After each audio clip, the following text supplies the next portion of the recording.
بالاخره بسته که منتظرش بودم رسید. اما دیجیکالا حدود یه هفته پیش چند تا وسیله گرفتم واسه دکور و دیزاین اتاقمون واسه ویدیوها و امروز رسیده به دستم. الان محتویاتش رو بهتون نشون میدم. خب اول همه یه قاب عکس لوفی و ناروتو. قاب عکس خیلی زیباییه و یه وسیله دکور عالیه. بریم برای وسیله دوم. اینم باز یه قاب عکسه. بعد اینم باز یه قاب عکسه با کلی مکافات که بازش کنیم. من اینو برم باز کنم. بیا من این قاب عکس رو باز کردم و کیفیت فوق‌العاده این که این قاب عکس ببین اصلا گوشی توش معلومه. از انیمه وان پیس لوفیه. من اصلا انیمه وان پیس خیلی دوست دارم. و حالا به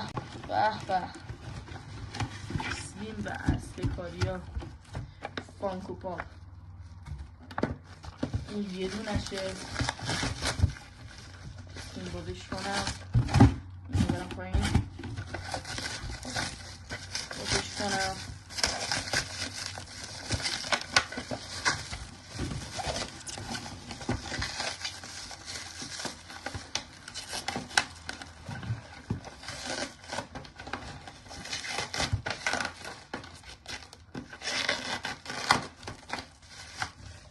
و اینم از اولین فانکو پاپ که از اینجا هم بخوام بادش کنم.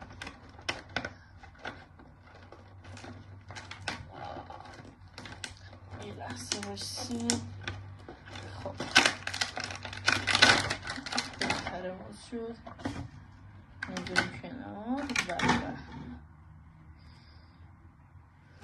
این از اولین مینیفیگور که نسبت به قیمتش خیلی خوبه جنسش. و بریم برای دومی زوروه. اینو باز میکنم. خب بازش کردم. زوروه و ایناش از اینجا اومدش من قشنگ بهتون نشون بدم. چون این زوروی کیفیتش عالیه.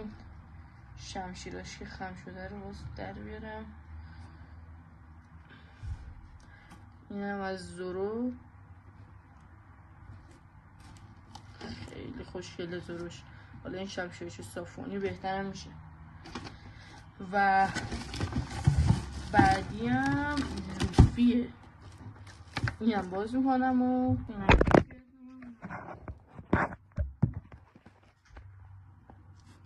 اینم باز کردم که لوفیه. از اینجا هم بازش کنم.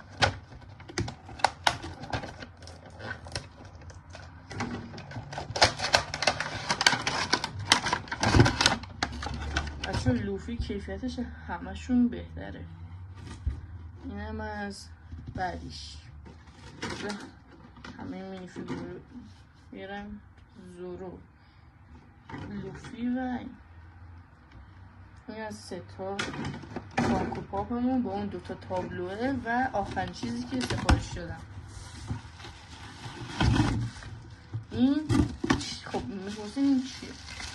این برای نگه داشتن وسایل که احتمالا یا بذارمش اینجا یا بذارمش این ور که شما نمیبینید تو بیرون نیست.